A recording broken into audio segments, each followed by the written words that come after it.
Dans le pays d'Égypte, le Seigneur dit à Moïse et à son frère Aaron, ce mois-ci sera pour vous le premier des mois. Il marquera pour vous le commencement de l'année. Parlez ainsi à toute la communauté d'Israël, le 10 de ce mois, que l'on prenne un agneau par famille, un agneau par maison.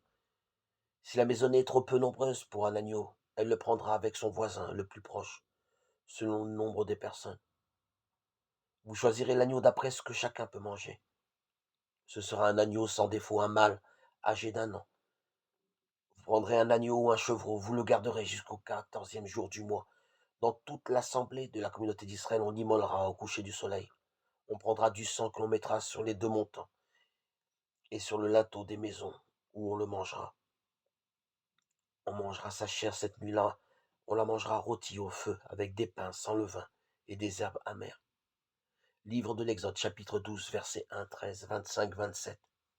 Chaque année, au mois d'avril, les Juifs fêtent l'anniversaire de la naissance de leur peuple, la sortie de leurs ancêtres, les Hébreux, du pays d'Égypte au temps de Moïse. Le Seigneur a libéré son peuple, c'est la Pâque, c'est-à-dire le passage du Seigneur, la plus grande fête des Juifs.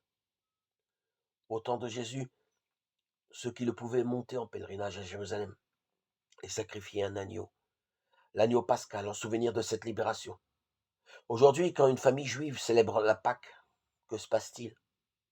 Le soir venu, on se met à table, le chef de famille fait une prière devant les coupes de vin, puis il explique les gestes, les paroles de la célébration. La nuit de la première Pâque, les ancêtres ont mangé ainsi l'agneau debout, prêt à partir. Il fallait faire vite pour passer à temps la mer Rouge. Le pain n'a pas eu le temps de lever, c'est pourquoi nous mangeons du pain azim, sans levain. La famille chante le grand Hallel, c'est-à-dire des psaumes qui rendent grâce pour les merveilles de Dieu. On mange alors l'agneau avec des herbes amères et de la compote, figues, raisins, dont la couleur rappelle les briques des chantiers d'Égypte. Et on boit la coupe de bénédiction.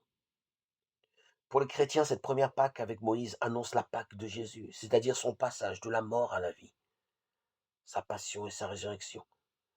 Jésus est l'agneau pascal qui nous libère du péché et de la mort et nous fait passer à une vie nouvelle. Pâques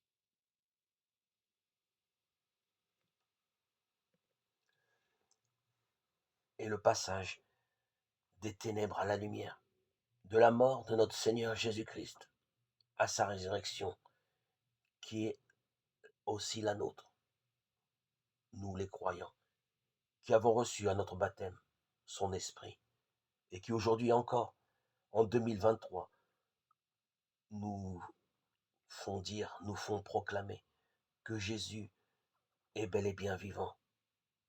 Il n'est pas mort, il est là parmi nous. Et nous le savons, car nous avons reçu son esprit.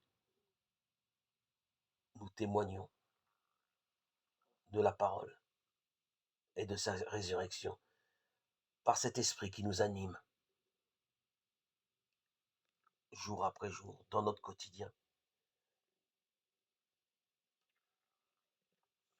Cette force régénératrice que le Christ avait promis à tous ses disciples à son départ physique, à son ascension.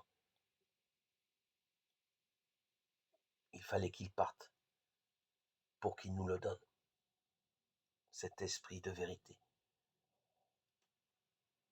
cet esprit saint qui nous rend aujourd'hui encore croyants de ce qu'a vécu le Christ. Et nous gardons tous l'espérance de son retour